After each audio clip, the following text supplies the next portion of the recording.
and welcome to Flavours of Ulster. We'll not only be showing you the origins of our fabulous produce here in Northern Ireland, we'll be giving you a few recipes as well. We're also delighted to come into the kitchen where we're joined by Chef Callum Irwin as we find diverse and delicious flavours of Ulster.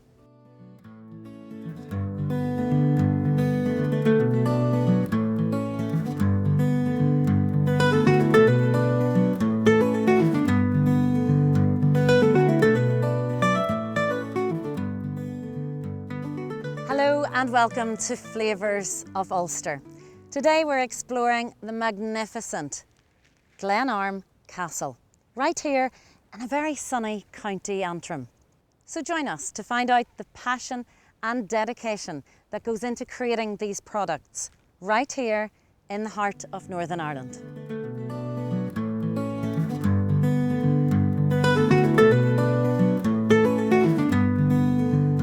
Adrian Morrow, what a job you have, manager of this gorgeous estate, Glenarm Castle in the background here. We'll talk a wee bit about the castle and its heritage in a little while, but what about you? How long have you been here yourself?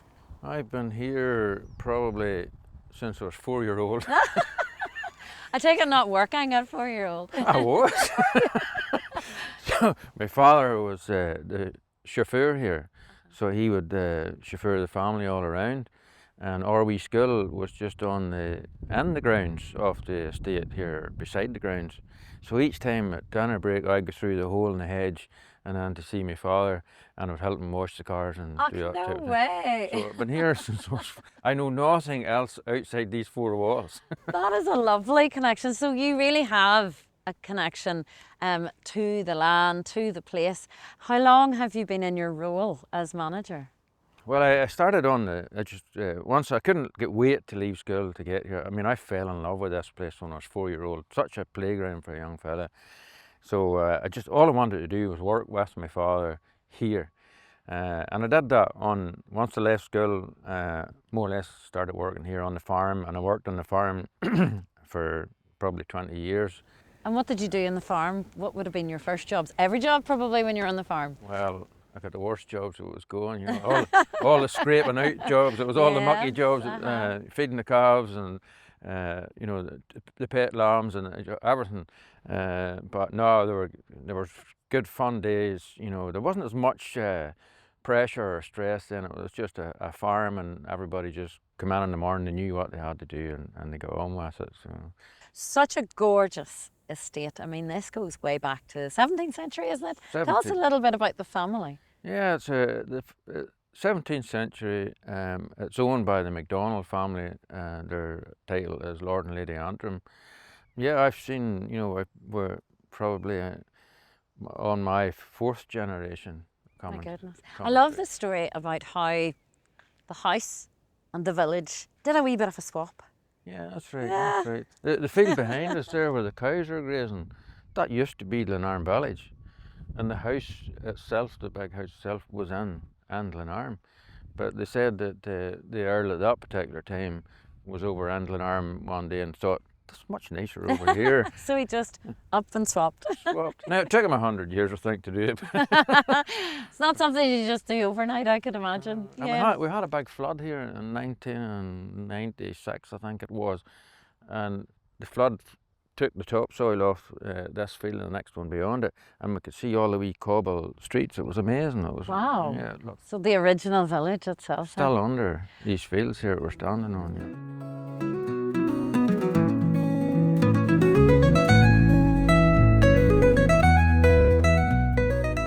Adrian, we've moved to the most incredible little space on this estate. Just perfectly manicured, but almost wild in a way as well. And the colours, the textures, this really is almost a jewel in the crown. Yeah, it's like a wee slice of heaven here. So when things are getting too manic and too busy, it's nice to nip in here and just check everything's all right in the garden. No, just have 5 minutes to look around. It's heartwarming. Yeah, it's good for the heart. Now the gardens look amazing. These gardens are relatively new, although the this circle we're standing in here, that hedge behind you there dates back to about you know, late 1700s. Oh my goodness. So it's a good age of a hedge. But this was only more or less the only original feature left in my day. My father brought the sick animals down and put them in the garden. So It didn't look like this when they were coming in, I can imagine. no, it was the first place on the estate that grew grass because of the wall all the way around it. So that was where the early calvers and lambers came into the garden. So you decided then to develop the gardens. I mean, they look like they have always been here, also in a way. Well, I suppose that's the secret, you know, that it looks as if it's all. Well, the hedge is definitely here. There was a formal garden here, you know, to start with.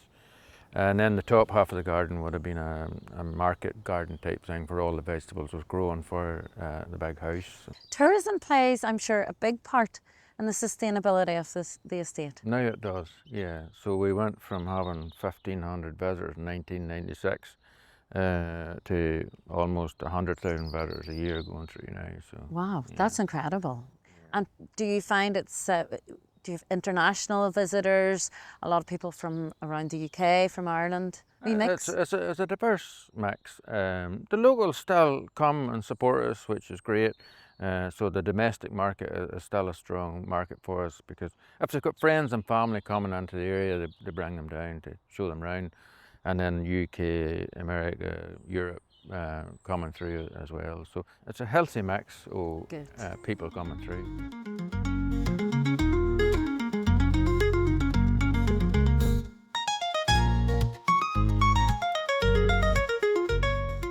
We are standing here in the field, and I mean, looks like you've got the most content herd of cattle here. Beautiful looking cattle, but they're a little bit different than maybe what you would get in most places. The Shorthorn cattle. First of all, what are Shorthorn cattle?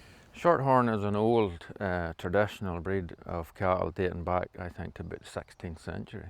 So they're a really old breed. They were quite unique because they developed a Shorthorn to produce milk back then, and a Shorthorn to produce beef. So there were two, one of the only breeds that they done that with. So you get dairy Shorthorn and beef Shorthorn. So it's a really old breed, which was specifically designed years ago to produce nice eating meat. Now, Shorthorn, if anybody sees it in a menu in a restaurant, they will know that it is of a certain quality. And Glenarm Shorthorn cattle and beef, I mean, you've managed to get your reputation up there.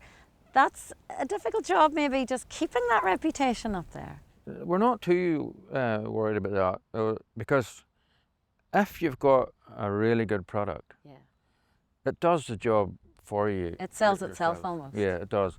And okay, we've attached it to a nice brand as well, but there would be no point in having a nice brand and not a good product. So the product itself is doing the work for us, and we've been looking in the rear view mirror to see, you know, has any other farmer really caught on to this? And have they? I mean, is this something that you go down the road and you'll see another farm with Shorthorn cattle, or are people just maybe taking a wee bit longer to get into that? It'll take time. I mean, farmers, we were all, you know, producing animals to the European Union standards.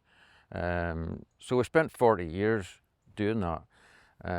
So we've got to relearn, and it's not going to happen overnight.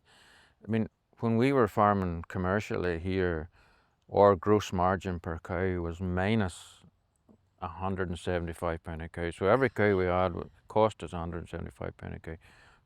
Transitioning over to Shorthorns, within 5 years, our gross margin actually moved from minus 175 to plus 550. Oh my goodness. I mean, what we do is now, we eat the cheap cuts, because that's where the best flavour is. Yes, the fillet steak is nice, but if you want a Sunday dinner that just, you know, you could eat it with no teeth and a spoon, you know, it's the rib or the rump cap, you know, or, you know, the more what would have been termed as cheaper cut.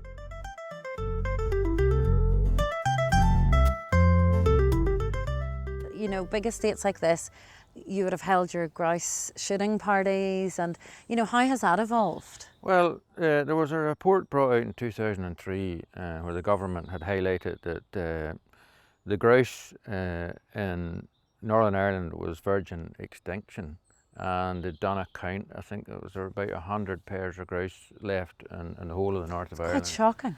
It was a shocking report. And the family here used to have a grouse moor on the hill, but it was sold off due to death duties in the 1960s, but they had retained the shooting rights. And we had a gamekeeper here, and we would send him up there every year to count the grouse. And for 12 years, 10 to 12 years, the grouse population never moved. It was 2 pair this year, 3 pair the next year, so it never really got over 6 in 10 years. Goodness. So we knew what this report was saying, that Irish red grouse was in trouble, and they put it on the endangered species list in 2003. But nothing happened about it. So myself and Lord Antrim, we kept waiting, is somebody going to do something? So we come up with the idea of setting up a charitable trust called the Irish Grouse Conservation Trust. Lord Antrim had some friends, and they all donated so much into it. And we were able to bring a gamekeeper from Scotland and put him on the moor and give this project a go. And we inherited then a partnership in the Department of Agriculture. The Caffrey College was the ones that had bought the land at that time, and they were in partnership with RSPB. But we started that project in 2007. We went up there and we started with the small number of grouse we had, because you can't bring grouse from Scotland or anywhere else, because these were a Hibernicus grouse. Oh, right, okay. So it had to be then. So it had to be the grouse you were left with. And we thought, oh my goodness, such an uphill challenge, starting with 6 grouse. How do you ever do that? But those 6 grouse really that was left was the reason they had survived, because they were so witty, and they had survived and kept low. And I'm liking the sound. I have a great wee picture for a real witty wee grouse in my head here. No, it was the clever ones that had survived, and that's what we started with. And within, I think it was 4 years, we had roughly 45 years, we had about 100 grouse there. So it was a win-win for everybody. That must have been so satisfying, though, to know that you were part of that. And if someone didn't step in, who knows what could have happened. Yeah, they probably would have been gone, but it turned out to be a far bigger project than what we ever dreamed of when we went there, because it kicked right through into, now they all talk about the carbon sequestration and water quality. These uplands are so important now to the environment and what they have to offer. It's just unbelievable. So I never thought I'd be talking about, carbon sequestration on the uplands. You never know what one thing leads to another, but I think what makes it clear, talking to you today and getting that real little insight into this beautiful estate, the closer you are to the land and the more in tune you are, the more fruitful it will be. Yeah, well, we have our bad days too, anyway. It's all harmony, but each and every person that works here is passionate about what they do. So the farm manager, Brian's passionate about his animals, the gardener's passionate about the gardener, the gamekeeper's passionate about his grouse. All I've got to do is keep them all talking to each other. I think you're passionate about everything. Well, Adrian, thank you so much for taking the time out of your busy schedule and showing us around such a gorgeous place. Oh, it's a delight to have you. Thank you. Yeah.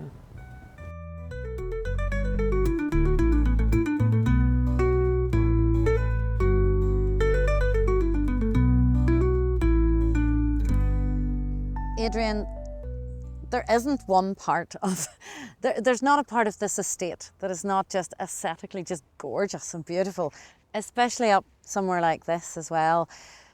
Somewhere like Glenarm, not only famous for your shorthorn beef, but I mean, naturally salmon as well.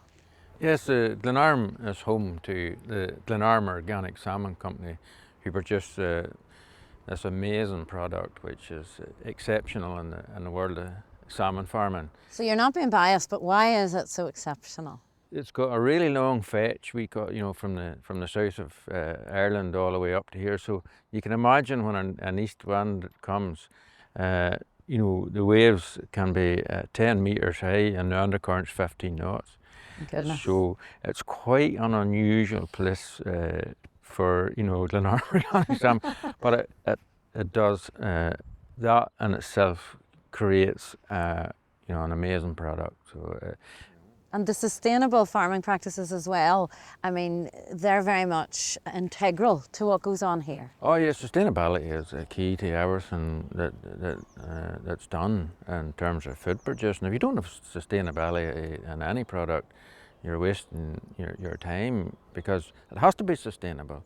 And has the area, I mean, does the fishing history and tradition go back many years here? Yeah, Glenarm, we were looking into the harbour there, and it's traditionally the harbour was built for exporting iron ore out of the Glens, and then it became exporting limestone out of the Glens. Now they're exporting fish. But there would have been small family fishermen, going, and there still has, they do all the lobster catching up through there, and the wee boats are out, it's lovely. We're standing on our wee glamping site up here, and when you're sitting out there with your nice glass of wine, and you can see the fishermen going up and down by, it's really pleasing and relaxing. So Just need a wee bit of salmon to go with that white wine. a wee bit of smoked salmon, yeah.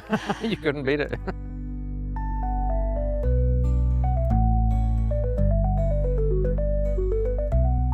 We're farmers, so when we went on this journey, we sort of jumped. We didn't have a big plan or anything, but all we wanted to do was produce meat you could eat and have flavour. So that was the one that took us in the direction.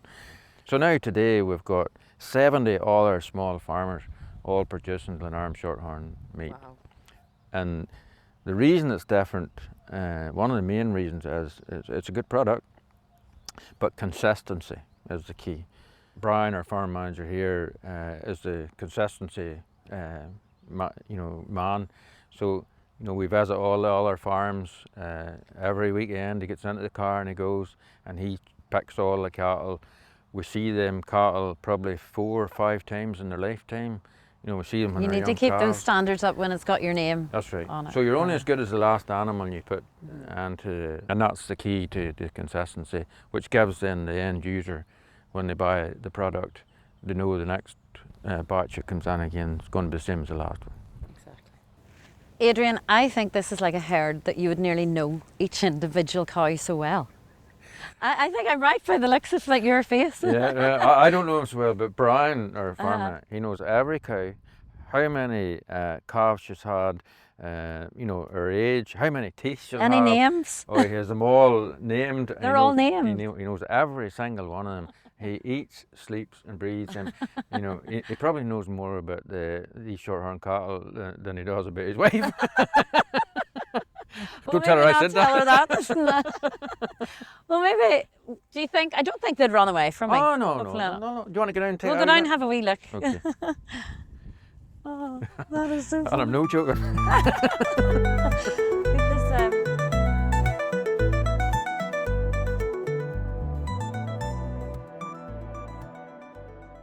And we're back in the kitchen and delighted to be joined by Callum. Callum, you're in your natural habitat here. I am. I'm very comfortable here, Eve, and thanks for having me. It's great to be here. Well, today we're talking about shorthorn beef. I mean, one of the great things about being a chef in Northern Ireland is the incredible produce that you have to work with. Yeah, the Glenarm Shorthorn beef is amazing. Them guys supply beef to, I think, all over Europe at this point. I know they give it to Peter Hannon down in Moira, who is an amazing producer. So it's a great product. And today we're actually working with a cheaper cut of meat. So today we're working with ox cheek. So it's right off the side. Traditionally a very tough piece of meat. It's not like your fillet you'll get in the fancy restaurants. But again, it's relating back to the heritage of Ulster Scots and utilising the whole part of the animal. So we're going to braise this today.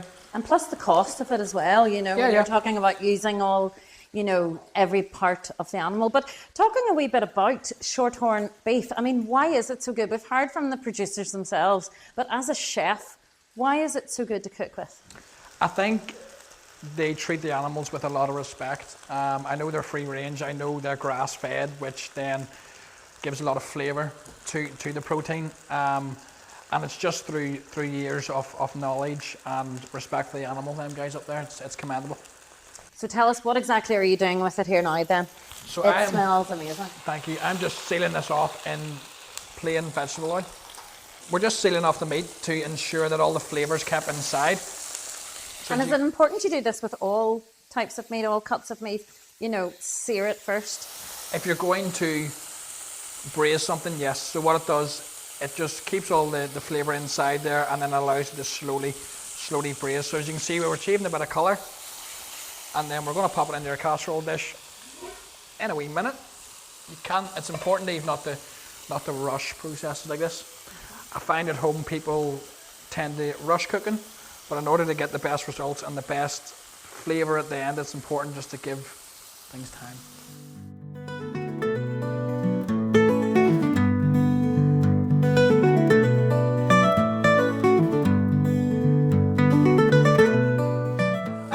So we have, again, a mirepoix of vegetables, so carrot, leek, onion, celery.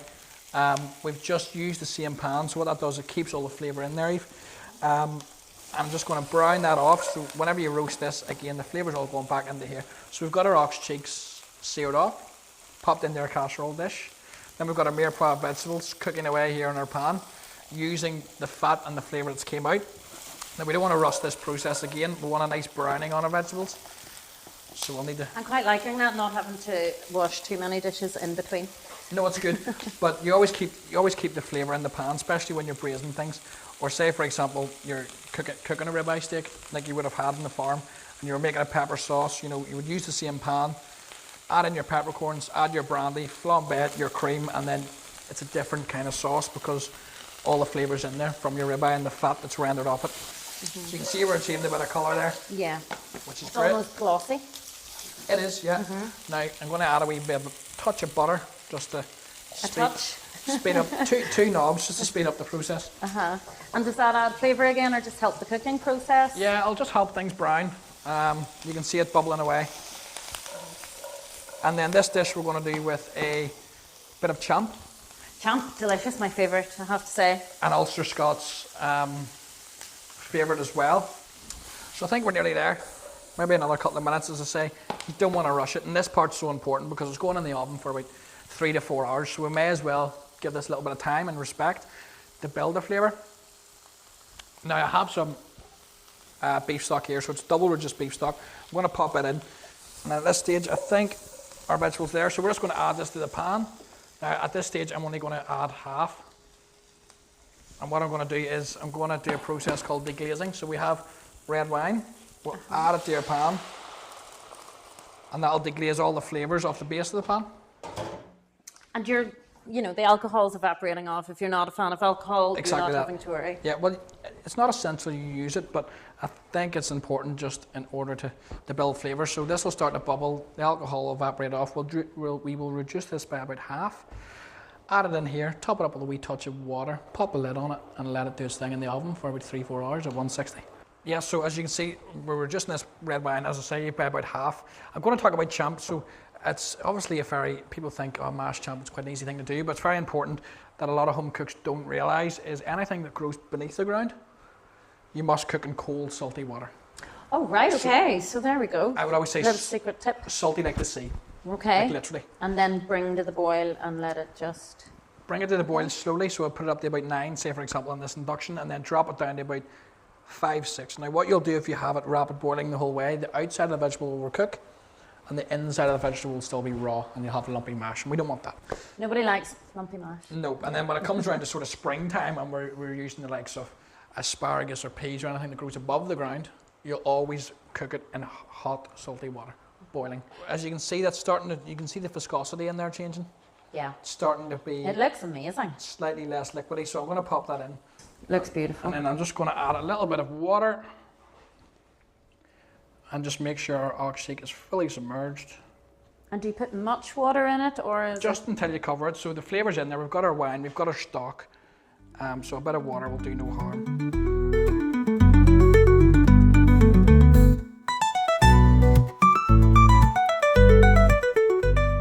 So we'll just pop our lid on this. As you can see, it's fully submerged. We went through the process. If you want to grab the top oven for me, we're going to put it in. 160 degrees, 3.5 hours. It's not going to overcook. And then we have one we made earlier. I like that. I like the sound This of has that. been in for about 3 hours. Wow. And as you can see, Oh my word. The smell, you just can't even describe that smell. No, it's It is beautiful, just isn't it? like a cozy, warm cottage by a fire on a wet kind of day. Just sitting beside it. and then we've got broider gold carrot puree. We've actually got a bit of pickled carrot here as well. Really, really simple. Peel your carrots, chop them down, saute them off in a wee touch of butter, bit of veg stock, cook them right through, blend it down. So we'll just serve this on the base of our plate. You can see the colour there. The colour is incredible. Uh, Beautiful. Isn't it very nice? So that's one for me, and I Gorgeous. will do one for you. And then we'll go digging for our ox cheek. You can see that, lovely. Wow. It's just looks incredible. Just beautiful. And you just tell the juices, everything has just come together so nicely. Give this little sauce with some demi-glaze. And what exactly then is that? It's a beef reduction, very, very traditional French sauce. So it derives from a beef stock reduced right down, and then you add a little bit of red wine. Delicious. So it's quite simple, but Simple but packed with flavour, yeah. delicious. I'm just going to finish it up on top with a bit of the broider gold pickled carrot. So a simple pickle, I always use a 3-to-1 ratio for my pickles. 3-to-1 being vinegar 3 parts, water 2 parts, and then sugar 1 part. Now, tell me exactly how you make champ like that, because that looks like proper restaurant gorgeous champ. So as I said earlier, we just boiled our potatoes, starting off in cold salty water, until a knife went right through them, strained them off, give them a little fluff and a bit of heat. On the side, we used the Fisherwick Farm milk, which we boiled, added a wee touch of butter and our scallions, and then we just poured it in, mashed it down, whipped it up, and we're good to go.